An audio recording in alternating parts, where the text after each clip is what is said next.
Continuation of the interview between Miss Bella Raja and Hafeez contractor. Hafeez stumbled on architecture because he knew little French and less German.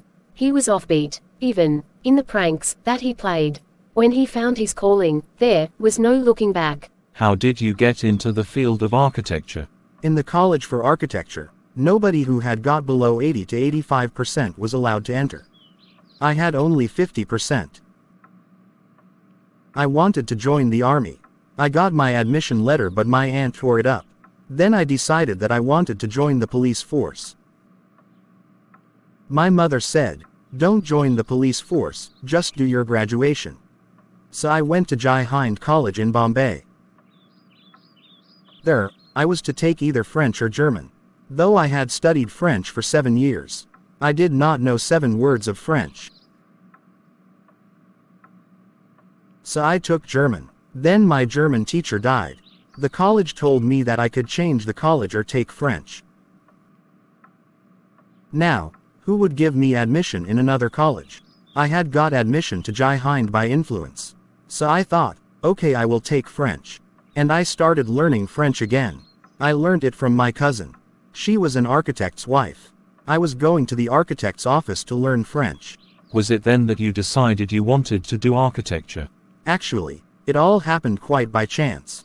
In the architect's office, I saw somebody drawing a window details. A window detail is very advanced drawing.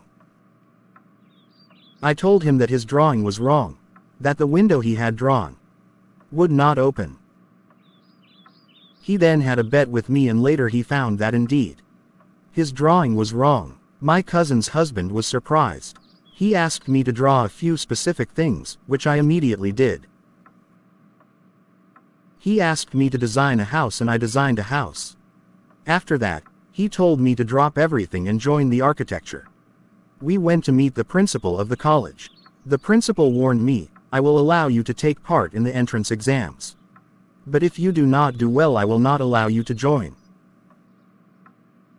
I got an A+ in the entrance exam, and from that day it was a cakewalk. I had never made a plan. But I knew how something looked like, from the top. I had never known what a section was. But I knew if you cut a plan what it would look like. I stood first in class, first throughout. After that, I will believe that all this understanding came from what I used to play in. Do during school. I had a friend called Bayram Deveka. We used to have competitions between us for designing forts, guns and ammunition. Each of us would design something in an effort to be different. In school, when I was in the 2nd or 3rd standard, one of my teachers, Mrs. Gupta, saw my sketches and told me, "See, you are useless in everything else, but your sketches are good. When you grow up, you will become an architect." I did not know at the time, but she was right. Later, after I became an architect, I went back to meet her and told her. Why do you think you did not like studies? Was it because you felt you could not cope, could not deal with the curriculum? I was very bad at languages. Science and geography I could deal with, maths was very bad. I just was not interested. I was studying for the sake of studying. What they taught me today, I would forget after 2 days. I would not bother because there was no application of mine there, to begin with. Did you think that what they taught in school was boring, or did you feel that, once you understand the concept of what was being taught, you lost interest in the rest of the lesson? Living in a boarding school is difficult.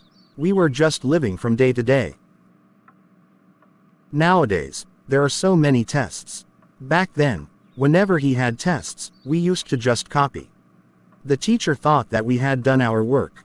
There is a contention that giftedness and learning disabilities go hand in hand. Do you think this applies to you?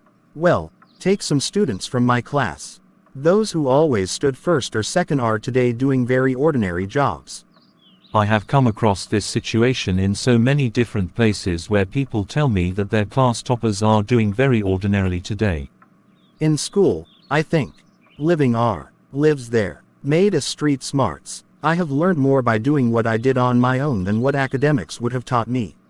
That is because the personality and skills were there. You were able to find expression in a manner you were comfortable with. And you defied every rule, so that nobody would stop you from doing what you needed to do. I was more interested in other things.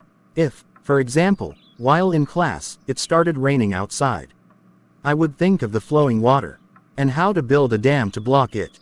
I would be thinking about the flow of water within the dam, and how much of water the dam would be able to hold.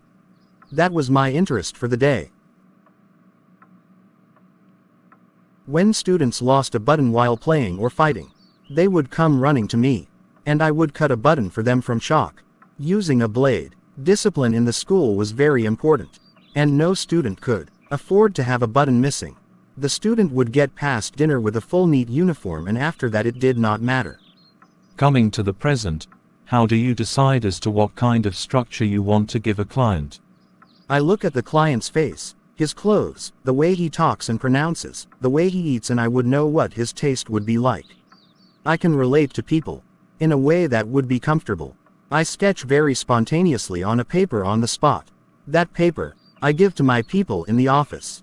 Did you do it instinctively? Call it instinct, call it arithmetic, whatever. Now it comes to me like mathematics. Putting design, construction, psychology, and sociology together and making a sketch from all that is mathematics. Here, we almost come to a full circle, where Mr. Contractor has derived his own interpretation of mathematics, taking it from a subject he hated to a subject he now loves dealing with.